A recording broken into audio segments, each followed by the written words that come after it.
for your presentation, excuse me. At this time, we'll have the agency presentation on budget. Kelly Keel, the Executive Director, and Elizabeth Cifuentes Koch, Senior Budget Advisor. Ms. Keel?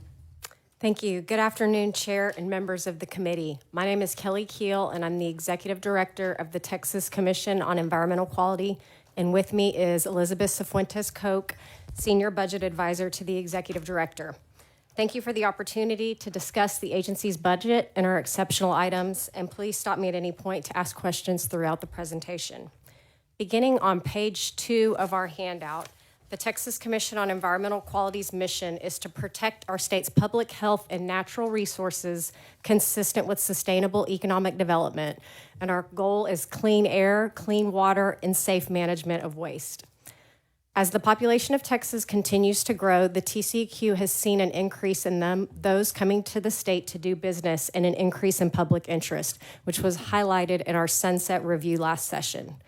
We have approximately 3,100 employees broken down to approximately 2,100 at our headquarters in far North Austin and over 950 employees across 16 regional offices across the state. To give you some context of the volume of work that the agency performs, in the last 2 years, TCEQ has issued over 15,000 air permits, 32,000 wastewater permits, 41,000 occupational licenses. We've completed cleanup at 843 remediation sites. We've responded to over 20,000 complaints. We've conducted over 2,000 and 1,400 investigations, and we've assessed $27 million in fines deposited into the Treasury. We've also hosted 134 public meetings to support a robust public engagement process for permitting, rulemaking, and stakeholder input. These figures set the tone for the agency's budget request and what we anticipate going forward. Looking at page 3, the FY 26-27 request is for $969 million. This includes the base and exceptional items, and as illustrated in the chart, we are mostly funded by fees. On page 4 lists the agency's 7 exceptional items totaling over $120 million and 192 FTEs. These items reflect the resources and the staff needed to meet the demands of the state, and they are in order of priority. On page 5 is exceptional item number 1. This is to hire additional FTEs to enhance our permitting, compliance, and public engagement. Throughout the last several years, the agency has experienced a rise in the number of regulated entities and the public's interest and engagement in the expansion of programs, and thus an increase in demand for agency services. Additionally, we provide support to counties and drinking water systems and wastewater treatment facilities after major weather events like floods, wildfires, severe storms. All of this compounds the increasing workload for our agency staff and our program staff. In 2011, TCEQ underwent an 8% staff reduction of 235 FTEs due to economic constraints. Since that time, 13 years to be exact, staffing levels have not reached the pre-2011 levels, while the population of Texas has grown by approximately 5 million Texans and GDP has grown by 33%. Although TCEQ strives to serve the state and its residents in a timely, proactive, and effective manner, with the top priority being customer service, the agency is concerned that core functions will begin to suffer due to constraints under which it's currently operating. TCEQ is also hosting more public meetings. We're responding to more complex comments, and we're receiving more requests for contested case hearings to meet the demand of the public. In FY 2024, the agency held more public meetings than we have in any of the past 7 years. And in addition to this workload, the agency continues to receive guidance and rules from the federal government for different programs at TCEQ. And while there's some uncertainty with the current federal requirements and what will or won't change, TCEQ must implement the federal requirements until they are repealed or changed. And we've made every effort to streamline our processes and create efficiencies to maximize our current resources. However, if we don't have sufficient resources and staff, permitting timeframes will lag, and our ability to timely respond to the needs of regulated entities and the public will be hindered. Looking to page 6 of the handout, this is the second exceptional item, which is salary increases for funding for retention efforts. Successive years of high turnover had resulted in an unsustainable vacancy rate of about 400 FTEs from FY 21 to 23, which dramatically changed our tenure profile. TCEQ faces staffing challenges with over 30% of its workforce having less than 2 years of experience, and 50% of our workforce has less than 5 years of experience. Moreover, in this biennium, 30% of our staff will be eligible to retire. We need the ability to pay a salary to retain employees that reflect the expertise required for the complex work that the agency is tasked with performing. Only 16% of TCEQ employees are paid salaries at a midpoint of their salary group. The midpoint is referring to the midpoint of other similar subject state agencies. This is not an effort to compete with the private sector. Many experienced engineers, hydrologists, and other STEM-based staff with valuable expertise have left TCEQ for other state, local, and federal government agencies paying above this midpoint. This request also includes funding to retain staff so that we can develop subject matter experts and have the capacity to meet the growing demands of the agency services. Page 7 of the presentation outlines our third exceptional item request.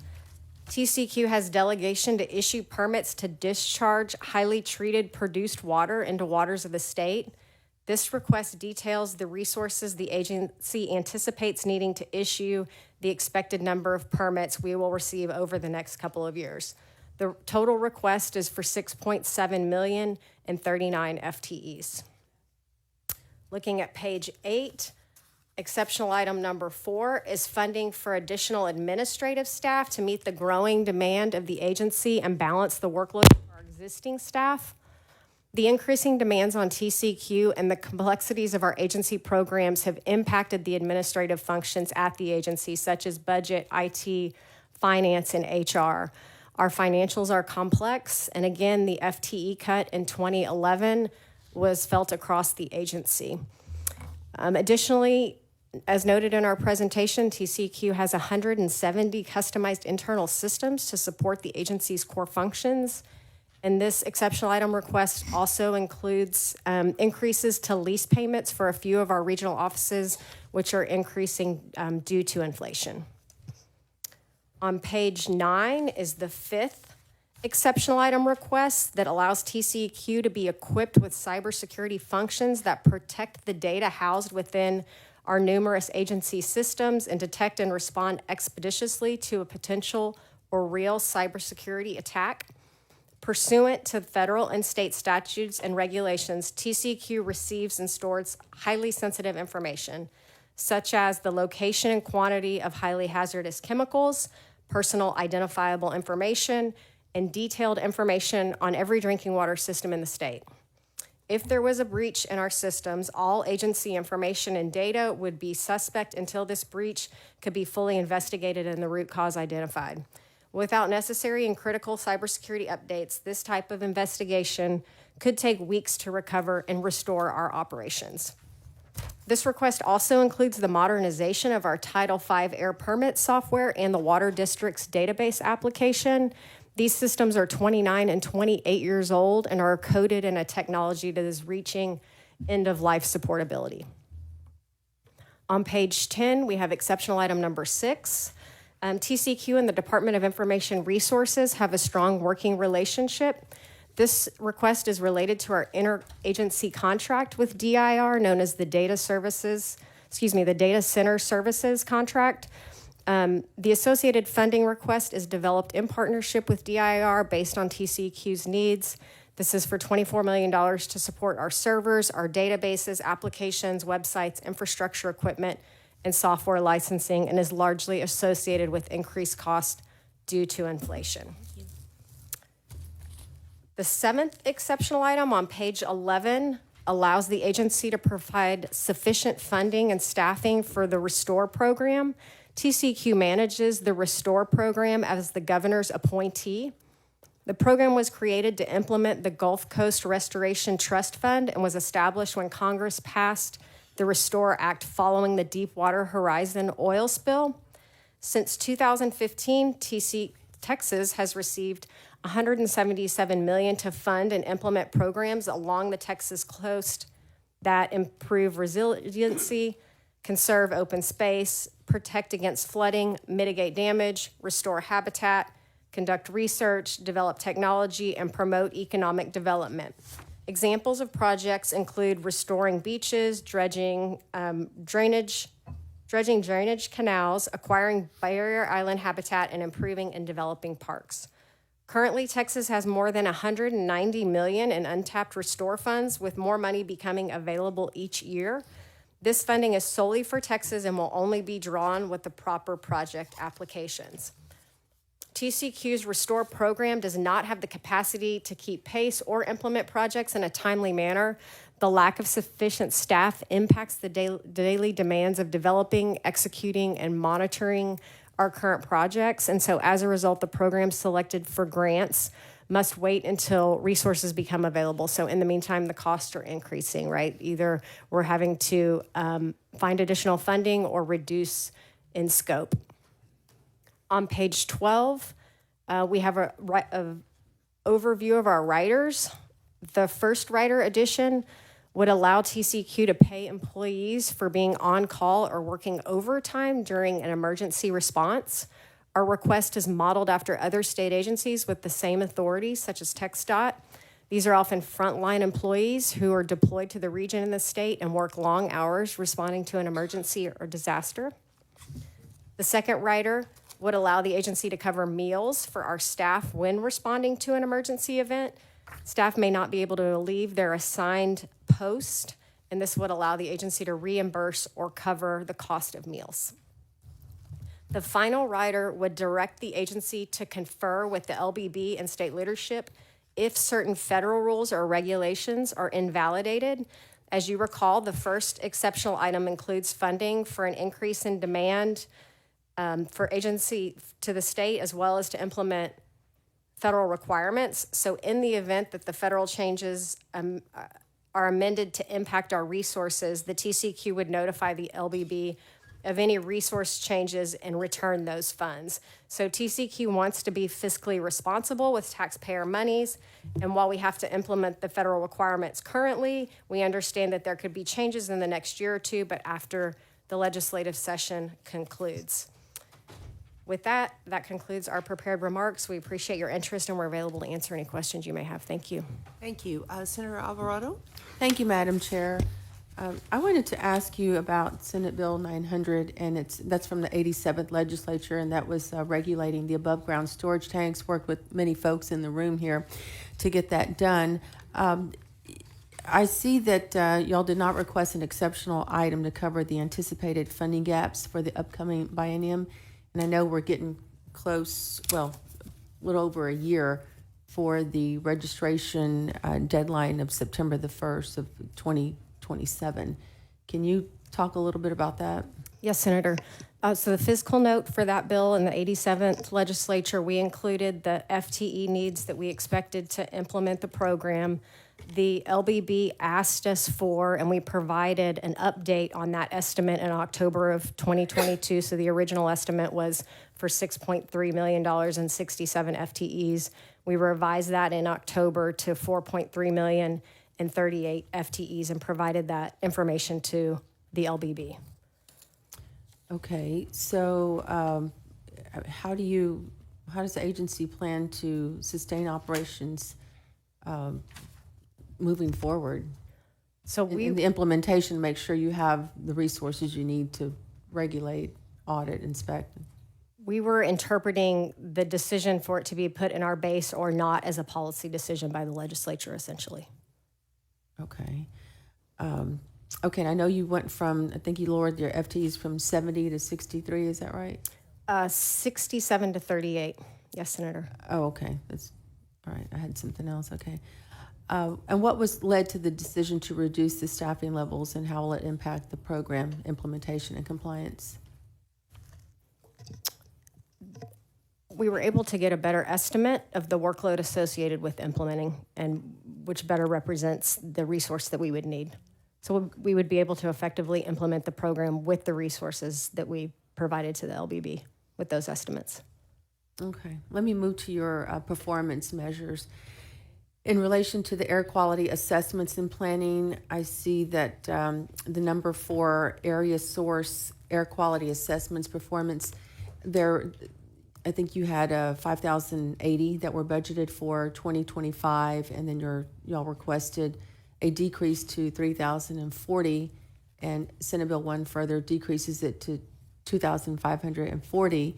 Can you explain why you requested a decrease in these assessments? Yes, this is related to area sources, correct? Right. Thank you, Senator. So the emissions inventory that's required there was required in 2025, so hence the large number. We are unsure and uncertain of planning deadlines, given some of the uncertainty with EPA and the federal government and how they're going to implement some of the national ambient air quality standards moving forward. So we don't have a clear picture of what emissions inventory data is going to be due and what years to EPA. So we made an estimate, best case estimate, but we'll be providing those assessments or completing those assessments as a part of our what we call our SIP, State Implementation Planning, actions over the next several years, depending on what those federal guidelines look like. Okay, and kind of similar, but a different item, the number of air monitors operated decreased from 403, which was budgeted for 25, to 395. Can you explain why the number of air monitors operated is going down? Yes, ma'am, or yes, Senator. That's a relic of the technology. So our capabilities are not going down. So in some instances, we can have a monitor that will measure for two things, whereas in the past, we may have had to have two separate monitors to measure for two separate things. And so same capabilities, just we may be able to combine those capabilities with one monitor. Particulate matter is an example. We would have one for particulate matter 10, one for particulate matter 2.5. Now it's one monitor doing both, essentially. Okay, so nothing's being compromised then, same level of Senator. service? Okay, great. Correct. And then last question, while the TCEQ has requested some money for ambient air monitoring data while in transit, some stakeholders have suggested that the agency will need additional funds to monitor for pollutants such as methane, hydrogen sulfide, ozone, and particulate matter. Has your agency assessed possible additional funding needs for permanent monitoring stations? You know, EPA sets forth guidance for what the ambient air quality monitoring network should look like. We go above and beyond what those requirements are, and we have one of the most robust air monitoring networks in the country, if not the most robust. Okay, thank you. Thank you. Senator Nichols? Oh, thank you, Madam Chairman. I'm going to go back to the LBB sheets on page 12. And this has to do, I don't even know if you've got those. I guess you do. This has to do with the methane emissions reductions, the marginal conventional wells that are plugged with that money. These were not abandoned wells. These were leaky wells or something? Marginal, low performing, not abandoned. Marginally conventional wells falls under the federal methane emissions reductions? So they were just marginal wells that were Yes, leaking? Senator. It's a voluntary program where folks can apply for funds with TCEQ. Okay, so this was not extra money that went into a category that you've been hearing us talk about on the abandoned wells. That's Okay. correct, Senator. On page 5, on your presentation, I was trying to really understand the chart on the top right. I know you're requesting a lot of FTEs kind of scattered through all your different exceptional items. The dark line, I'm assuming, is the it's your full FTEs that you've been allocated. The dark line is filled positions. Ah, The lighter line is allocated. wait a minute. You've got blue line with a dot in it. that says TCEQ filled positions, and that's the lower line in the chart. It was like 2,600 and 22. It was 2,600 here, and since 22, the last 2 years, it's gone from 2,600 to 2,830. The dark line at the top says full-time FTEs. So it looks like That's correct. I apologize. My version, the dark, is Okay. different, dark than what you. So you're actually allocated, just looking at the chart, it's kind of hard to read. It looks like you're already allocated about 150 more than you currently have. That's correct. The purpose of this chart is to demonstrate that we've been able to fill a large number of vacancies in the last 2 years. So last session, we had over 400 vacancies. At this point, we're down to about 140, which is historically a very low number for us. Okay, so that's the purpose of the chart. I was trying to, Yes, Senator. didn't quite understand it. Thank But you. you're still operating 150 or so under what you're allocated. That's correct. But, so you're operating at 150 or so under what you're allocated, but you're asking for the allocation to go up. That's correct. So it's a vacancy rate of about 4.5%, 5% for the agency. So if you could get up to what you were already authorized, you think you still need more? on That's top of correct. that? Okay. Page 11.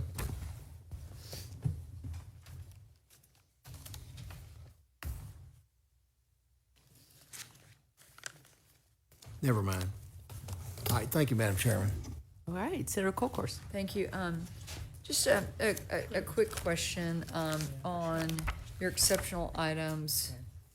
And I have this as enhanced permitting, compliance, and public engagement. And out of, your, I think you're requesting an additional 192, 115 are in that category. Just looking at the growth of Texas and our economy and the resources that y'all have and what you have to do. How many public meetings, and you might have said this and I just missed it, is the agency hosting each year? In 2024, we hosted, Elizabeth Cifuentes Koch, TCEQ. In 2024, we hosted about 84 public meetings. 84 total. How many were requested? Requests for public meetings? The public meetings are requested, and depending on who's requested them, either the public, it has to have significant interest, or maybe a legislator is the reason we would host a public meeting. But how many, if you hosted 84, how many did you not host is another way to say it. I don't have that number with me. Is it a lot more? You had 84, do you think you turned down more than 84? Probably not requested. They probably weren't requested? So usually when a lawmaker makes a request, That mean? they get a hearing. Correct. Oh, that's great. I'm looking forward to that. So that's good. We got that on record. Everybody heard that. Or a So public then, hearing related to a permit, yes. Okay, so, yeah, but y'all can, like, do other meetings too. So just, the goal is to have the public heard, correct? That's good. It's really good for state government. And, like, when I say that, I know some of we do a great job, Madam Chair. Like, you can come here and you can give public testimony. I mean, in Washington, D.C., you got to be invited, it's kind of crazy. And even at our school board meetings, it's kind of like, I mean, you could be handcuffed and taken out of a school board meeting. Not here, okay, unless you're like threatened or something. But in general, it's good to have these. So in your request, you're trying to meet the needs of, you could potentially do more than 84 meetings a year. That's correct, Senator. So the 84 meetings are the public hearings, are the public meetings associated with permitting actions. We host a whole universe of meetings for the public that we don't call public meetings. How many of those do you do? I don't have that number offhand, but we've put together those stats at one point. So we hold stakeholder meetings. We have meetings as a part of our rule-makings. Our commissions has their hearings every other week. So, I mean, there's a whole host of opportunity for the public to engage with us and our business, and so we can provide you that information. Outstanding. Yeah, I think that's important since that's the bulk of what you're asking for is in that, in that category. Thank you, Madam Chair. Yes, Senator Campbell. Thank you, Madam Chair. Well, I'm just would like a little bit more clarity on the meetings, the open meetings that you do have, because from my district, we submit quite a few asks for open meetings because folks are not able to get open meetings. And so which meetings were you referring to that there are a lot more that satisfied Senator Colcourse? So we host a number of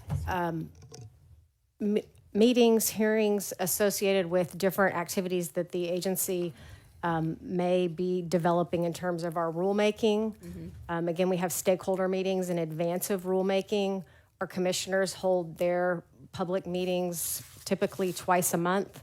The public has the opportunity to comment there as well. So we can follow up with the committee on the whole host of types of meetings that the agency holds. That would be great because so often we get requests for meetings with TCEQ. They aren't listening. They aren't giving us enough say. And it's just real important that they do. So thank you, and I'd appreciate those numbers as well. Will do, Senator. Thank you. Thank you. Senator, yes, Senator Betancourt? Thank you, Madam Chair. One of your little-known duties is the approval of MUDs when the legislature is not in. I think we had 183 MUDs created in the last 2 years. Do you know how many y'all did from the agency side? After we had quite a year of 4 special sessions and impeachment and regular sessions, so we were somewhat busy in 2023. So I'd just love to see what your numbers were from 2024. I want to say 153 in the last 2 years. Okay. Well, then that number 183 is low because we probably passed that number or close to it, in the last couple of years out of the Senate Local Government Committee alone. If you want to double check and take your time, or 145. 145. Okay. Well, is that your final number? Final answer. Final answer. Very good. Opportunity to correct. Now, another I think important thing from a local government side, 800 Middle Street in Houston, which is a $135 million boat anchor for affordable housing at this point in time. I believe you all had 4 concerns that you all were looking at that site. I do know that there's probably 4 federal agencies out there that did search warrants: EPA, HUD, Office of Inspector General, FBI, probably DOJ. But effectively, this is a site that is, next door to a incredibly contaminated fly ash site, which is an old Houston incinerator, if I remember correctly, where if you take a boat down Buffalo Bayou, the black fly ash falls off the banks into the water. And somehow this group, through the Houston Housing Authority, actually got a permit to build on that site, which is shocking alone, which I believe, is a terrible public policy situation because we're 95% complete and there is like 0 chance it's going to be occupied. Are you familiar with that enough to talk about this? I am familiar with it. I'd, with the chair's permission, like to have one of my experts help field questions you may have. Of course, you can bring up one of your staff or Thank you. assistants or whoever.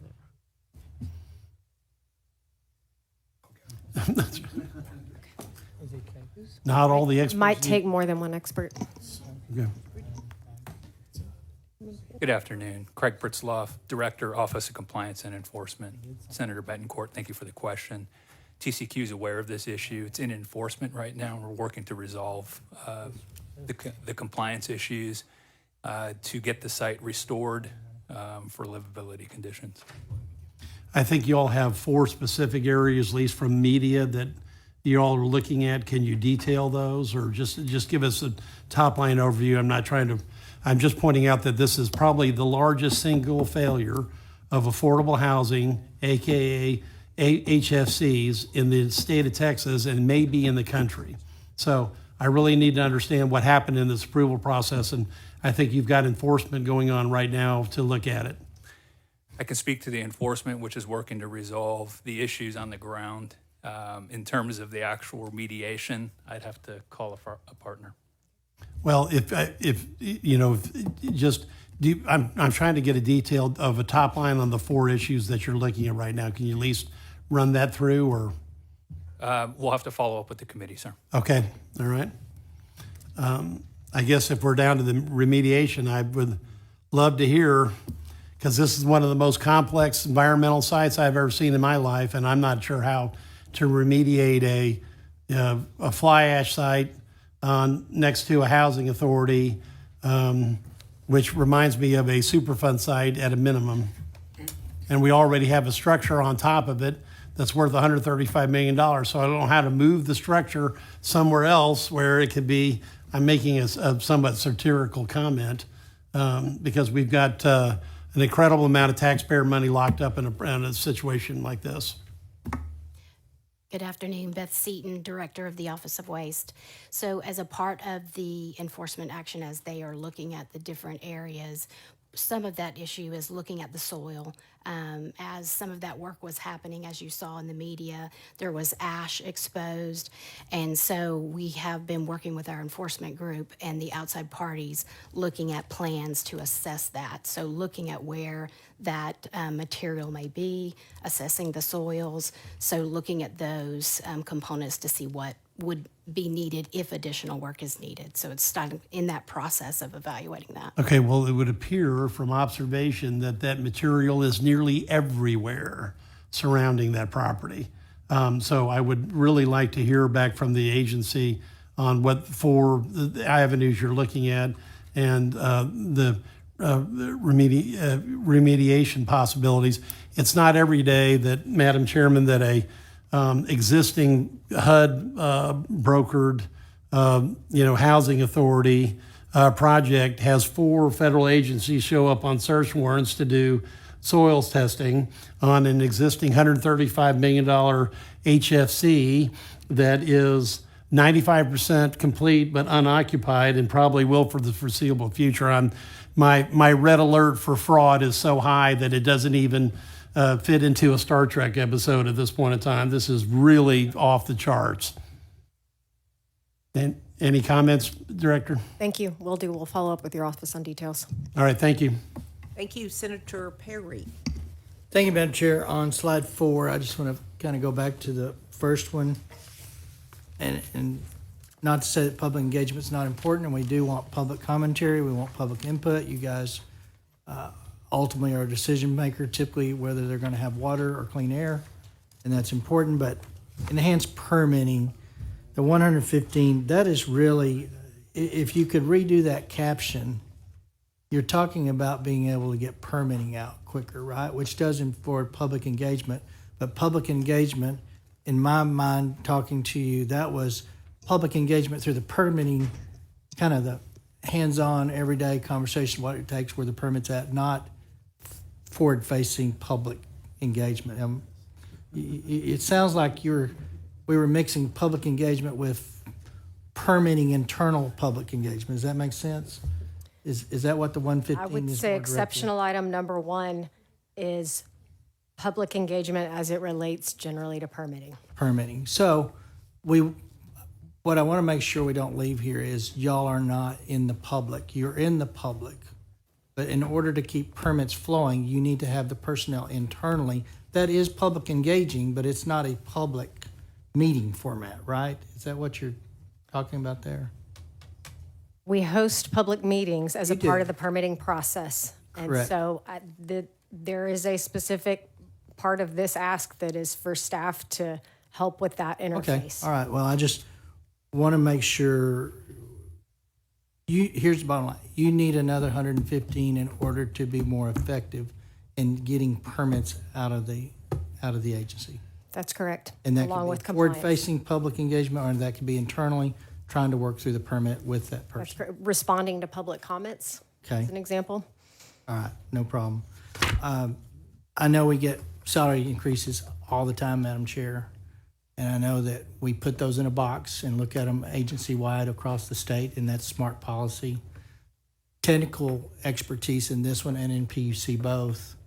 and a few key positions amongst all agencies, but there's a lot of technical expertise in this arena that is tied to federal compliance issues. They're hard to find. They get cherry-picked well. So as we go through the salary conversations, I know they're looking at more of a holistic employee retention program, but we want to make sure we've got those technical positions identified, and if you're in trouble on those, you need to speak up. For now, I'll hold your peace through that work group process. Because those are people that if you don't have enough or you don't have them, the process stops, right? You pretty much have to go outside. That's right, Senator. We need to be able to retain engineers, engineering specialists, hydrologists, chemists, geoscientists. Did I already say hydrologist? I mean, all the STEM professions, so thank you. All right, thank you. Thank you. Senator Zaffarini? Thank you, Madam Chair. Thank you, Ms. Keel, for your outstanding work. You and your predecessor have really improved and strengthened this agency, and many of us appreciate it and have noticed it. So thank you for that. Starting on page 5 of your document where you talk about public engagement and following up on the questions that were raised before these, how cost-effective are your public engagement efforts? For example, I know how many meetings you have. I know that your staff members are there. I know that they're listening. But what is the process of getting the information from the people who testify and participate in the public meeting to the decision makers at your agency, both those who make recommendations and those who finally decide? Generally, that's through our response to comments. So we accept comments from the public. As a part of that, we will summarize those comments and develop highly technical responses to those comments. And then the executive director, that's me, develops a recommendation for the commission to consider. The commission is privy to all of that information as a part of the record, including the comments and the agency's response to those comments as a part of their decision-making as well. Do you have any kind of evaluation system through which you can judge if the people who testify believe that they have been heard?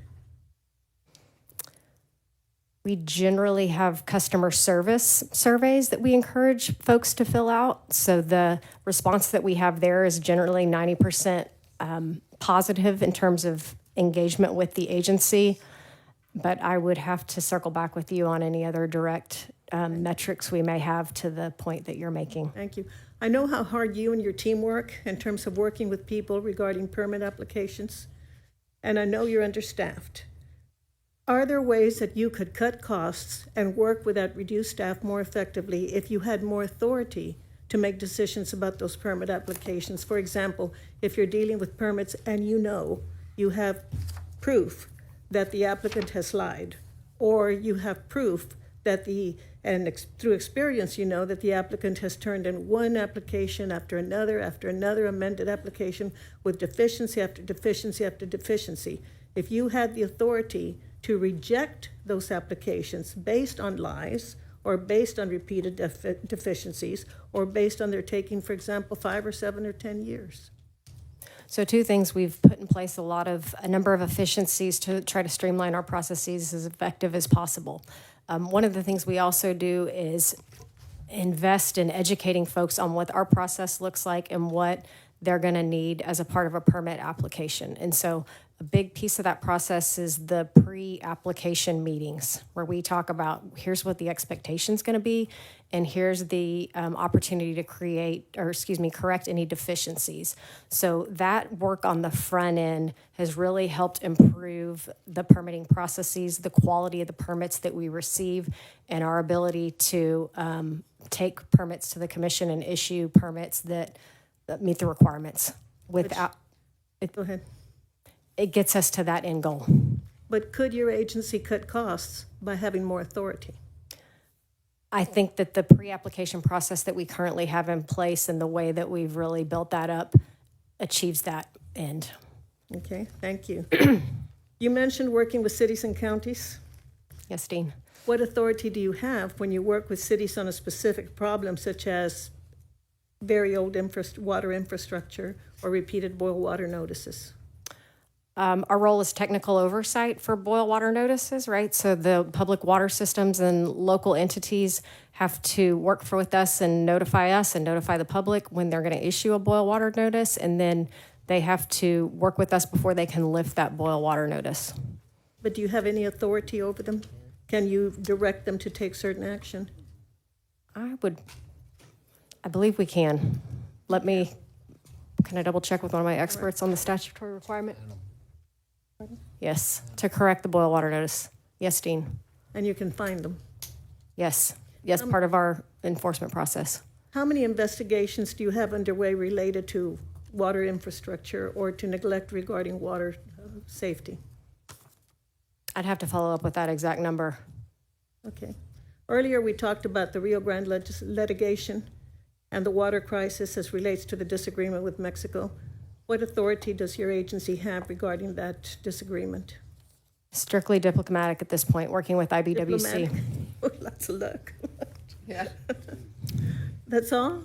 You have no authority? We work closely with IBWC through the Department of State. And that's it? Okay. That's correct. I also had a question on page 12 of your document.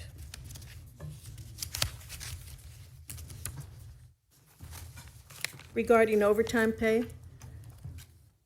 First of all, I think you established that need for that rider very, very effectively. Thank you for that. How would that process work? Would you pay your regular employees overtime at the rate of time and a half, or would you pay them a bonus, or would you pay them compensatory time, or how specifically would that work? You want to speak to the overtime? With regards to overtime, it would be based on their hourly rate, depending on whether or not they are time and a half, or if they're not time and a half, we would pay based on that rate. Okay. Thank you. And thank you again, Ms. Keel. You have done excellent work, particularly in working with the City of Laredo. Madam Chair, the City of Laredo has had 8 boil water notices in 5 years, ranging, what's their average day? They've ranged up to 2 months, 61 days, with an average of 15 days, I believe. 8 boil water notices. And the agency has been phenomenal. Thank you for that. Thank you, Dean. Thank you, Madam Chair. Senator West. Thank you very much, Madam Chair. Kelly, let me ask you a question. In terms of these batch plants that we have in the state, are we having a bunch of problems with those? Are you getting a bunch of complaints about those? We issue our permits to make sure that they are protective of public health and the environment at the fence line. There's a lot of interest in concrete batch plants. Yes, saying, Senator. I'm getting a bunch of complaints about these batch plants. I would want to double check with my compliance and enforcement folks on the number of complaints that we receive related to the concrete batch plants. Do you have anyone there here with you? With the chair's permission, can I check with Of course. Mr. Pritzloff again? I don't know what it is. We're going to have to follow up specifically with you on those numbers, Senator. You didn't anticipate that those would be questions that you'd be asked this afternoon? I don't have a number for you, sir, on the number of complaints for concrete batch plants. So you didn't anticipate that was going to be an issue. We've had some issues in north central Texas, and I think about the state of Texas, we've had issues about these batch plants. Talking to the microphone, Senator, please. We've had issues throughout the state of Texas as it relates to these batch plants. Have you been contacted by legislators about these plants? Have you been personally contacted by legislators about these plants? Letters have been submitted to the agency addressed to the executive director. I haven't been personally contacted via phone or a verbal conversation. By any legislators? You and I have discussed concrete batch plants. I believe it was in August of 2023, September of 2023, that time frame. Am I the only one that's contacted you about it? As memory serves, yes, sir. Yes, Senator.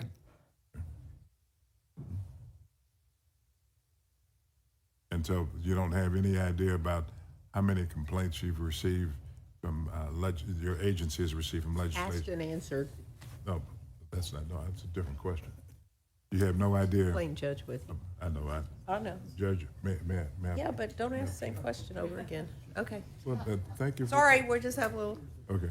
sibling. So, Right. as it relates to legislators, you have no idea how many have contacted you, but you know that there's been a lot of complaints about these batch plants. Correct? And from that vantage point, have you done anything in order to make certain any concerns raised have in fact been addressed? Yes, sir. So several aspects to their, all complaints we receive, the agency responds to. And if there's any type of violation that our folks identify as a result of those complaints, whether it's concrete batch plants or any other facility, We conduct an investigation and proceed with enforcement.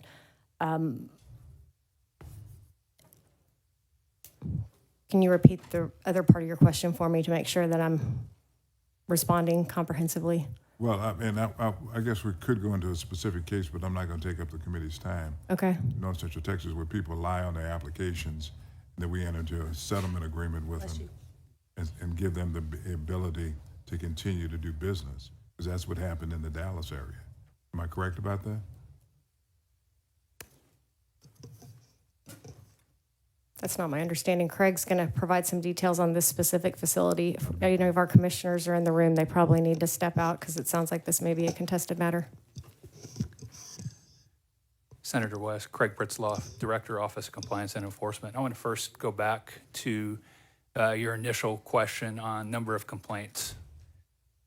Every year, the TCEQ receives over 10,000 complaints across all media. About 5,000 of those are lead to investigations. In terms of air complaints regarding concrete batch plants in particular, for fiscal year 24, we received 67 complaints across the state. Okay. And 67 complaints across the state. As it relates to the one in the Dallas area, you did the investigation on that? We're speaking of a specific enforcement case, yes. Okay. That case proceeded through enforcement. An agreed order was issued. During dependency of the agreed order, the facility stopped operating pending it receiving its authorization. And the authorization was given to the same company that did not, who operated that facility for 2 or 3 years without a permit, correct? It had operated before our investigation without an authorization. That's correct. An authorization is synonymous with a permit, but yet and still, your agency decided after your investigation to give them a permit to operate even after they didn't have one and operated for 2 or 3 years prior to that. Is that correct?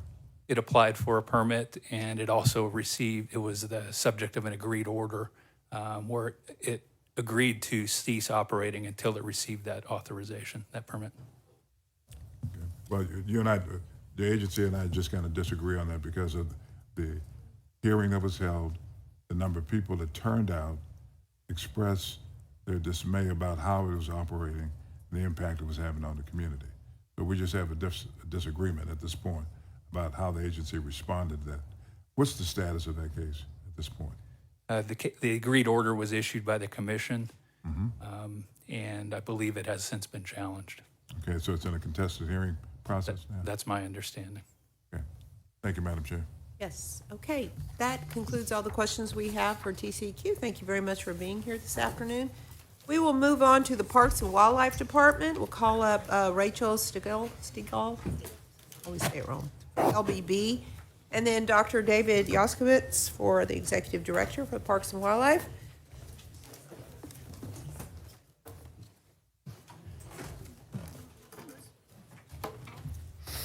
Yes. We'll do it.